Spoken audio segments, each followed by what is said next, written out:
Another update coming in from the Supreme Court, where the matter of Jammu and Kashmir statehood has now been raised, and Pahalgam has now found a mention in the top court. The hearing with regards to statehood, bringing back statehood to the Union Territory of Jammu and Kashmir, where there has been a big observation that has been made by the Supreme Court, saying that ground situation should be considered and incidents like Pahalgam cannot be ignored. Where the Pahalgam terror attack has found a mention in today's hearing in the Supreme Court, where the matter has been taken up. Several of the political parties in the Union Territory of Jammu and Kashmir are of the opinion that immediately the statehood to Jammu and Kashmir must be restored. Let's go back to Harish on this. Harish, you cannot ignore incidents like Pahalgam. The matter now finding a mention in the Supreme Court on the statehood restoration to Jammu and Kashmir.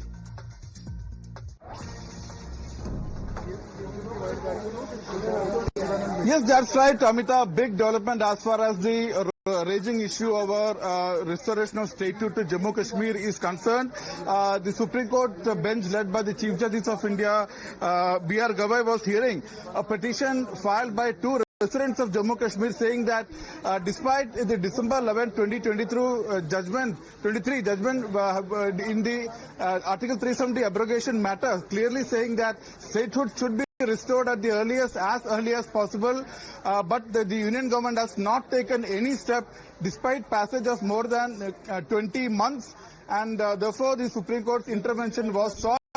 But the Chief Justice said that you cannot, in fact, we should take into consideration the ground situation. You cannot ignore incidents like Pahalgam. And Tushar Mehta, the Solicitor General, said steps are being taken for Jammu Kashmir statehood, but peculiar situations are arising. In fact, the government told the Supreme Court that consultations and discussions are going on at the highest level. So matter today, as far as when it comes to the court, eventually has now adjourned it for 8 weeks to enable the SG to seek instructions there as far as this development in the Supreme Court is concerned. Harish, for the moment, thank you very much for joining in. Heading into a short break.